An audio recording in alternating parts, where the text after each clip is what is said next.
And welcome back to another edition of The Road to Financial Independence. I'm Mike Riskin, president of CPS Investment Advisors. And as always, I'm joined by my partner and CEO of CPS, Peter Galacco. Hey, Pete. Hey, Mike. How you doing? Terrific. Another beautiful day here in sunny Florida. Another beautiful day. What are we talking about today? Today we're going to talk about something that is super fascinating that we've been talking about probably since the beginning of we founded the firm here, and it's a presentation we've done many times called Two Men and a Debt. Yep. I think we changed that to Two People in a Debt. Two People in a Debt. That's right, because Two People in a Debt. It could be anybody. Yep. Two People in a Debt. That's right. Maybe it was something back from the 80s that now we need to call Two People in a Debt. But it is Two People in a Debt. And the whole gist of this is accumulation of money, accumulation of wealth. And I think people will really enjoy this. I certainly did when I first saw it. I think they will. And why is it important to understand how money accumulates? So the statistics are 95% of people fail to reach retirement independent of Social Security, which means the minute they retire, they get an instant pay cut. Wow, that's a scary thought. Only 5% reach retirement independent of Social Security. And how do you get there? Well, you got to plan, and you got to plan early. All right. And one way to plan is to understand, first of all, how money grows and how it accumulates. And we came up with this 1-to-1, 2-to-1, 3-to-1. I love this. We always talk about 1-to-1, 2-to-1, 3-to-1. And I'll explain that to you. I'll try to explain it to you the easy way. So 1-to-1 means that when you're investing your money, let's say that you put $10,000 into an account every year. Okay. 1-to-1 means that account earns $10,000. Okay. Okay. So if you put $10,000 in an account, that's all you have, and it earns 10%, that's $1,000. You're not even close to 1-to-1. Not even close, right? All right. So you've got to build your wealth to get to that point where you're putting money in and it's earning exactly what you're earning. So and realistically, you would maybe say you had a $100,000 account. Let's say it was $90,000. You put $10,000. You put $10,000 in. It's now at $100. It earned 10%. That's it 1-to-1. Earned 10%, 10,000. Yep. So you put in 10. The account earned 10. Yep. That's 1-to-1. Okay. Yep. Perfect. Once you hit 1-to-1, that's when money starts to rapidly accumulate. Compounding. Why? Because you got a critical mass that's sending you a return larger than the money you're putting into it. So you hit 1-to-1, now you're putting $10,000. 2-to-1 would be your account's making $20,000. That's pretty good. So now you would have maybe a $200,000. Let's say the account's $190,000. Mm-hmm. You put in the same 10,000. So now you're at 200. It earned 10%. That account earned 20. So you put in 10, but the account put in 20. So now you have 220. 2-to-1. All right. Now you got 220. Guess what? You put another 10 and that's 230. What do you get now? 10%. Right. 20. So now you're getting, this is how money grows. Okay. So we can talk about how long it takes to hit the critical mass. And we looked at that. It takes about 10 years of saving. But when it hits there, what happens? What happens is it starts to grow exponentially. Well, in this chart, in this situation, it took the couple 1 year or 8 years to get to 1-to-1, which means that when you put in $10,000 on the 8th year, your portfolio is going to return $10,000. Okay. Now, to get to 2-to-1, it takes you about another 4 years to get there. Okay. So 2-to-1 means you put $10,000 in your portfolio earns $20,000. So that's 2-to-1. For every dollar you put in your portfolio generated $2. And 3-to-1 actually happens in about 3 years. So the more wealth you have, the more it grows, the quicker you get to 1-to-1, 2-to-1, 3-to-1 because of the compounding. 3-to-1, you put $10,000 in and your portfolio returns $30,000. What's really exciting is in about 25 years, if you keep doing this, you can get to 10-to-1. So you put $10,000 in, your portfolio gives you $100,000. That's not a bad return. So it's all about putting money away early and often, making sure it's invested properly so you get a good, decent return. And it's all about time. You got to give it time. You've got to save. You got to wait. You got to continue to save. And if you can just stay on that path, right, great things are going to happen. Right. And in our example here, this is somebody that's contributing about $42,000 a year. And then we see what their cumulative contribution is. And we just used a 10% of rate of return. And so you can see where that's, as you mentioned, where the 1-to-1 hits year 8, et cetera, et cetera. So that's a cool concept. You know, in your 401k plans, it's an easy way to do that. This is something that we absolutely, when maybe twice a year, but certainly every year at CPS, we bring all of our employees. We have a 401k meeting. Explain that a little bit, because I think it's one of the neat things we do. So with our 401k plan, since our goal is to help people build wealth, we decided as a company that we'll match everybody's dollar 50%. Okay, so we would do a pretty nice match. Wait, repeat that again? 50% on every dollar. So if they put in 10, we put in 5. They put in 20, we put in 10. Wow. We want our employees to build wealth. Right. Okay, so we reward them for saving money, which gets them started there. Now, when it goes in their 401k, we only show them it once a year. Right. So when they get it at the end of the year, they're really impressed about, you know, the money they put in, the amount of money that they grow. So what we do every year is we get everybody in the office to come into the room, and we go through this 1-to-1, 2-to-1, and how people build wealth, right, and how money grows. And they get to see their statements on how their money grows. Right. So it's a pretty exciting day for us. It is. You know, a couple of years the market was down, but it didn't matter. Their account still grew because they had money going in, and then they saw what happened after that. Right. The year after is usually a really big year. So, and one of the magical things that usually happen after that meeting is when they really see the growth over time is the employees just start putting in more of their own money in, because they realize, like, wait, hold on a second. So-and-so that's worked there 20 years is getting 5-to-1. Right. It's like, well, and most employers give a match of about 3%. Right.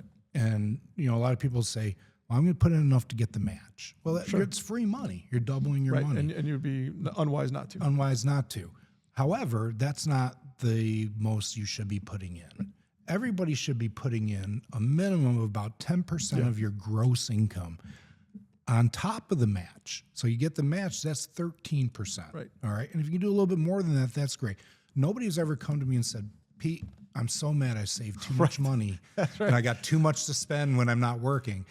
That's what people's goals are. They want to not have to worry about their financial well-being when they don't have a job. And to get to that point, you've got to save money along the way. Right. And, you know, a lot of people say, you know, hey, Pete, I hear this question all the time. I'm retiring and I want to pay off my house. Right. And, you know, as financial planners, if you're a mega millionaire and your house is, you know, $500,000, and okay, you can go, you're not going to destroy your longevity, your financial longevity. However, most of us aren't in that position. To take a chunk of money out of your retirement or out of your funds to pay down a house that doesn't send you a check isn't the best idea. Right. Okay? Especially if it's a lower interest rate or average fixed interest rate. Yep. Right. Yep, absolutely. And there's been a lot of times where I've talked to people before they retired. Hey, interest rates are low. Let's go and refinance your house for 30 years. Well, why would we do that? Well, you got a little debt over here that's really high cash.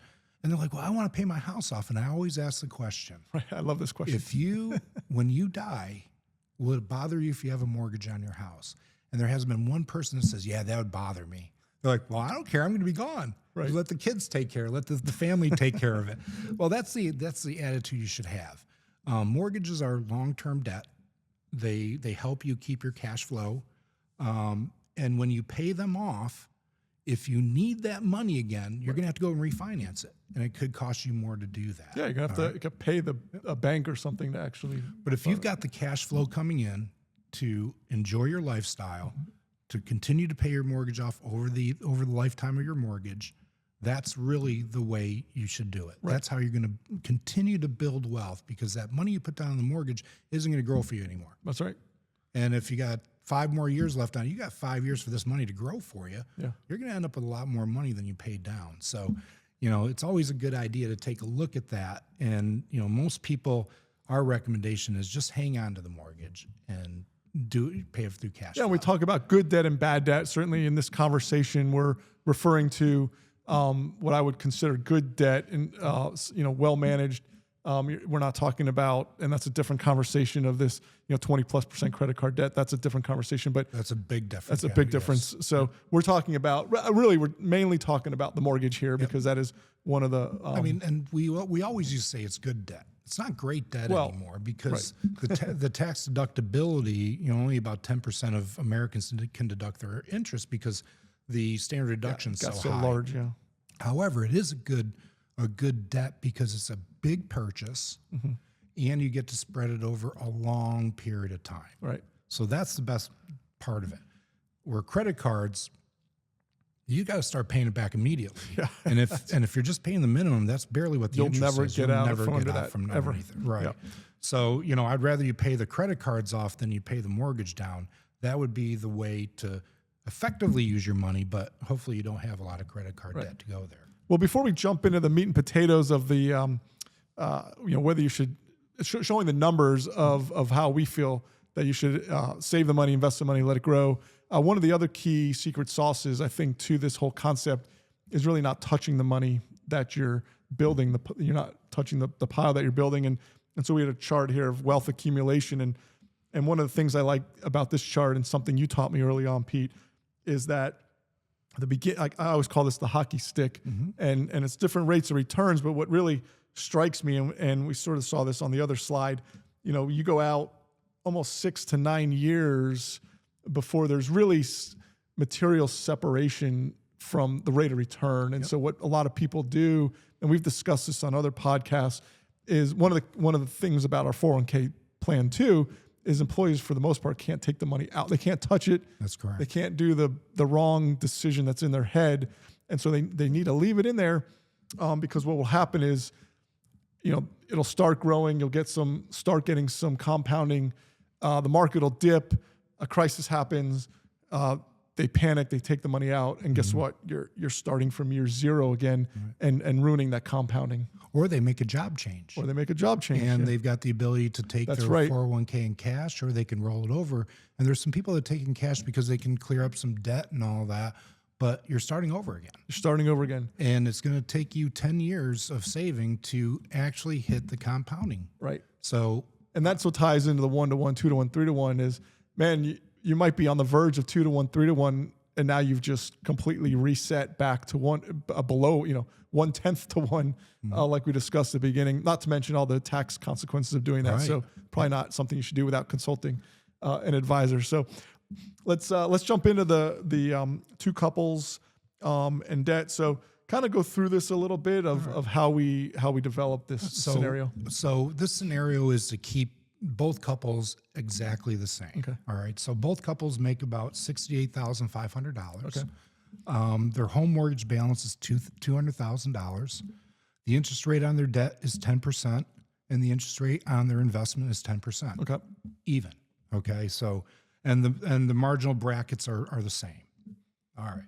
So if we take the first couple who's just paying interest only on their debt, so they're paying $20,000 a year. I'm not sure if many mortgages allow you to do that, but that used to be something you could do in the past. But let's just say they decided to just pay interest only. They don't want to pay down any principal. And what they want to do is they want to take the other $48,500 and save it. Okay. So what's happening is on this first page is you see the debt isn't going down. All right. The interest stays the same at $20,000. So in reality, they're going to pay more interest doing it this way. Uh-huh. However, the account accumulated, the first year is $53,400, 6 years is $411. You get down to 18 years. All right. They still have a $200,000 debt. Their accumulation is $2.4 million. All right. So if we take $200,000 and pay that off, they end up with $2.2 million. Okay. Mm-hmm. Now, let's talk about the other couple, and they decided to pay off their debt with their annual cash flow. So they're not going to save any money. Right. They're using the whole 68.5, 68.5 that they could the save. 20 and the 48.5 from Right. the other example. Yep. Right. And they're going to go ahead and they're going to pay down their mortgage. Okay. We don't want a mortgage. We want to pay it down. All right. So in this situation, it takes them 6 years to pay down about 6 years to pay down the mortgage. Okay. Okay. No mortgage after 6 years. So they're feeling pretty good, right? Feeling They don't pretty have a good. You got to mortgage. pay it down in 6 years. Yeah, we have no mortgage. Now we can start saving. So they start saving at the end of year 6, they save $9,200. At the end of year 12, they got $581, and at the end of the year 18, they got $1.6 million. But you just told me the other family had 2.4 million. 2.2 after paying the mortgage off. Oh, after, yeah, net, I was going to say, and then net of the 200. So yeah, 2.2. So just this situation, and even though they paid it off in 6 years, just this situation added $400,000 to the other couple. Wow. Actually, no, $600,000. Yep, $600,000 to the other couple's balance. Why? Because instead of paying the principal down on the debt on the asset that doesn't grow for you, Right. they took that money and they put that in an investment account and allowed that to grow and compound. Because one side, the upside is compounding, Yep. and the debt side is not, is linear, and that's all the difference in the world right there. It is. And you know, we told you that 8 to 10 years is to get to that point. Right, that's a good point. And if you see that in 12 years or past it, the first person is making a lot of money. After 12 years, 1.4. After 12 years, 581. Right. So giving your money time to grow is the most important thing. Time is more important than what you buy or when you buy it. You got to give it time. If you buy good stuff, it doesn't matter. It doesn't matter what it does in the short term. Long term, you're going to be really happy. So, you know, in this situation, what they do is they pay the interest. They save the money and close their eyes. They kept it invested, Right. and they ended up with a lot more money, and conservatively too. Right. So, you know, who paid the most in interest? Well, of course, the first one did. Right. Who got more in the end? The first one did. So it's how you manage your cash flow, and where you put the extra is going to make a huge difference long term Right. in your life. Okay. So again, paying your mortgage off. If it really bothers you that when you die, you have a mortgage, then maybe we have to have that conversation. If you tell me, yeah, that doesn't bother me, then really you don't really want to pay it down. Yeah. What you really want is to have less expense going out, but you got enough income to cover all that expense, your life is going to work. That's right. And in fairness, you know, look, I get it. If maybe we have a client that says, yeah, I don't want to saddle my kids with this debt, then because I've heard that too. Mm-hmm. And so, okay, well, let's do some planning so that you can plan properly, so that when you do pass away, the kids come into the office. We look at the balance sheet that the estate has and says, look, kids, you can keep the house if you want it, but if you want to sell it or pay it off, your parents put you in a nice situation where you're not going to be saddled with this debt or this burden that they've created for you, because they've done a nice job saving the money and those types of things. And a lot of times when I hear that question a lot too, I ask them, you need to go talk to your kids. Are they going to want the house? And I was talking to a couple who lived in Florida, and all their kids lived out west, and they're worried about that. I'm like, are they going to want the house? They're like, no. Well, that's an easier conversation, because we know at the end we're going to have to sell it. So they're going to get what the proceeds are after paying the mortgage off, plus what you've built on the other side. So, you know, a lot of times that situation turns out pretty well if you don't pay the mortgage off. Right, exactly. So the whole thing, again, it goes back to planning, have a plan, have goals, and really understand the numbers. And there's so much information and misinformation out there, and different ways. I think different ways to do it. And I think this country does have a debt problem. So I think there's so much information out there about no debt, no debt, no debt. But if you manage it properly, this is how, what do you always say? This is how, I don't know if you use the word rich folks, but this is how people accumulate wealth, right? Rich people accumulate wealth. This is what the wealthy help make themselves wealthier. Because what they want to do is they want to take their income, and instead of going and entertaining themselves and buying stuff that doesn't make money, the wealthy, what they do is they find a place to put their money that's going to make them Can money. work for them. Yep, and it's going to continue to work. And what happens is, if it works for them, they're going to get more income. They're going to buy more stuff, and before they know it, they replace their job. Right. They have more income that they know what to do with, and it's really a timing thing. Yeah. All you got to do is a little conservative on your spending, put money away, and give it time to grow. Okay. No, and that's a great segue. I think in this next chart, we have these 4 states of financial condition. I think this is also very interesting. Kind of help us go through this. Well, I'm going to start at the bottom first, Okay. where most people are. Most people have no cash and debt. Okay, that's the American way. I was going to say, is that the American dream? It's the American dream. It's the American way, I think. Yeah. I remember we had Jared on. He was talking about people not putting enough down, not putting 20% down. Well, this is what we have. We got people with no. This is what we're no talking cash. about. Yeah. All right, because it's too easy right now to get on Amazon and start spending your money, or there's too many toys out there. There's too much stuff for people to buy. And I'm okay with that for most Americans. For my clients, I don't want them to play that game, but everybody else can, because we need them to spend all their money and then more to keep the economy going. That's right. All right. We want to invest in the companies that the people are spending the money. That's right. Yeah. That's right. The next one up is broke. Of course, what That that doesn't is, sound very good either. Yeah, you have no cash and no debt, so you really have no financial assets. Okay. And there are people that fall into that. The best path is you have cash and you have debt. Okay. Okay. So, your debt's going down as hopefully your cash and your investments are going up. So you got two opposites going in the opposite direction. Sounds like that's you're being responsible. You have some sort of a game plan. Yes. You're thinking through what you're doing. Yep. And if you do everything right throughout life, saving and investing and doing the wise thing, then you end up with number 1, the desired path, where you got a lot of cash and no debt. Okay? Now that's the American dream. That's the American dream. But to get to that American dream, first of all, you got to have a plan. You have to have You a got plan. to set goals, because if you don't know where you're going, you're not going to get there. Yep. All right. And when you set those goals, every time you get nervous, every time you think that you want to change something, you go back to those goals. Is what I'm doing setting me on the path to reach my goals? And what we're seeing right now is, people have set goals, but we're seeing a market where, one sector is just blowing it up and people are like, oh, I want to be all in that. Right. You got to go back to the goals. You got to go back to, are we gonna roll the dice and hope we make money, or are we gonna sit here, take the time to do it, and make a lot of money? That's right. And a lot of times sitting there waiting it out isn't a lot of fun. No, it's not. But building wealth isn't supposed to be a lot of fun. It's supposed to be, you focus, you do the right things, and you move on with your life, and you don't worry about what happens over there. As long as you're doing the right thing over there, it's going to work out real well for you. It's patience and discipline. It's patience and discipline. And that's really how the wealthy build wealth. Warren Buffett said,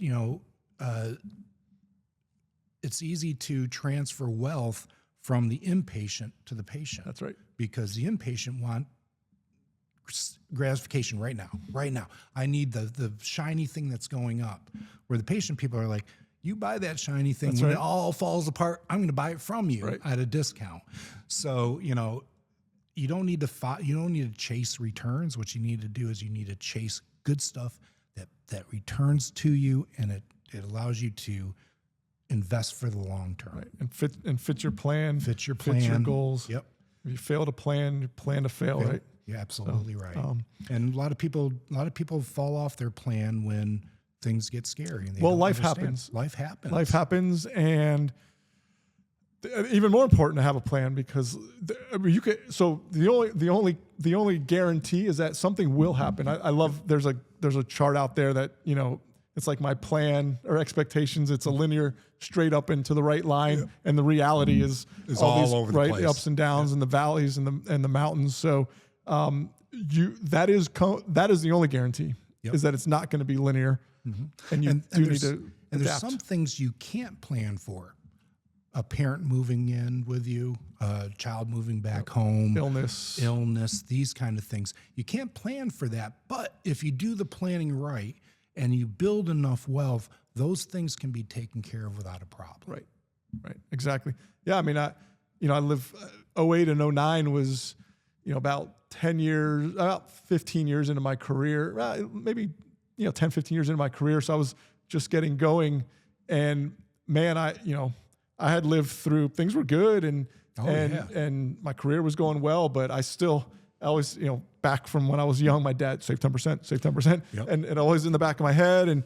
And always, I was scared to death to, I lived in Miami for a while, and I don't know if you know a lot about Miami, but it's a lot of nice cars, and I was very disciplined that way. And then, 08 and 09, that took a big hit there, but being able to adapt and be flexible. We had cut a lot of things, but it's surviving. It's being able to still, it's not having to sell your house, not having to go into large credit card debt. It's getting on the other side. Yep. And hopefully you never go through an 08 again. But the key was for businesses, get to the other side. Yeah. If you can do that, you're gonna outperform everybody. The same thing for businesses and individuals. Right. Get to the other side. Right. All right. Without ruining what you've done. Right. We may have to make adjustments, but we can do that. And we know that financial issues, finances, money is one of the leading causes of divorce. It's one of the leading causes of problems, health issues. Yep.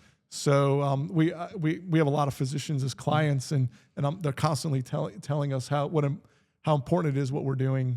Especially the cardiologists that I know, they say you guys need to take care of your side, take care of your clients, because otherwise they end up seeing us on the bad side. And one thing that I take pride in is we try to take the stress out of this for our clients and educate them to the point where they understand what they own, why they own, and the direction that they're going, and it's applying to their plan. Right. That way they can go out and enjoy life. It's those that fail to plan. Right. They really don't know if they're saving enough, if their expenses are right, if this is happening. Go to somebody and get some help. Everybody needs a little bit of help, and don't be afraid to do that. Sure. So to wrap it up, why you make it sound so easy, Pete? Just save money and live responsibly. But what are some of the reasons that are common across the board that we see as to why people may not achieve their goals? What do we see out there? Well, first of all, it's the first thing I always talk about is goals. Okay. Where are we going? And when I was graduating from college, the first thing I did was I said, okay, I want to be at 65. I want my life to look like this. Okay. Well, I had 35 years to go back. So I backtracked and I knew what I had to do to get to that point. All right. And I saved the money to do that. Well, now I sacrificed a lot.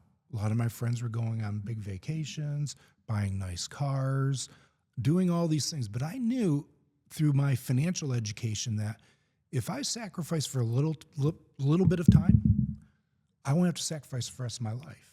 All right, because of this compounding. Right. There was an article recently. One of the best things ever in finance was the rule of 72s, and maybe we'll go through that another time. But it has a lot to do with what we're talking about right now. Right. It's about compounding, and a lot of people that sacrifice in the beginning, what happens is they continue to sacrifice and they build a big wealth. And then when it comes time to spend it, they can buy whatever they want. They end up not doing that because they knew how hard it was to save. Right. Now, if you're in a situation where you're struggling, you can't save from month to month. You're spending everything. You need to take a step back. You need to take a look right down where you're spending your money. All right. I guarantee you're spending more on things that you didn't realize you're spending it on. And if you're spending a lot on your cell phone, on a lot of money on entertainment, you got a whole life to entertain yourself. Right. Don't blow it all right now. That's when you need to buckle down, work on your business, work on your work, work on your craft, how you make your money, get to a point where you enjoy it and save that.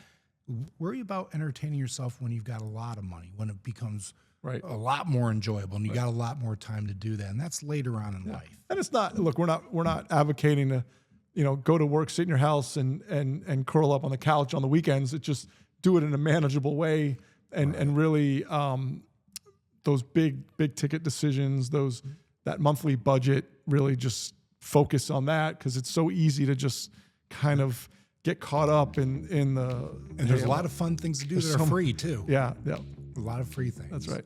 Well, awesome, Pete. Well, I know we could talk about this for forever, but I think this is a great introduction maybe to a lot of people on how we've educated our clients throughout the years. And one of the main reasons we felt like it was important to bring this presentation to the podcast was recently we've had some longtime clients, 25 plus year clients, that have said to us, hey, do you guys still do that?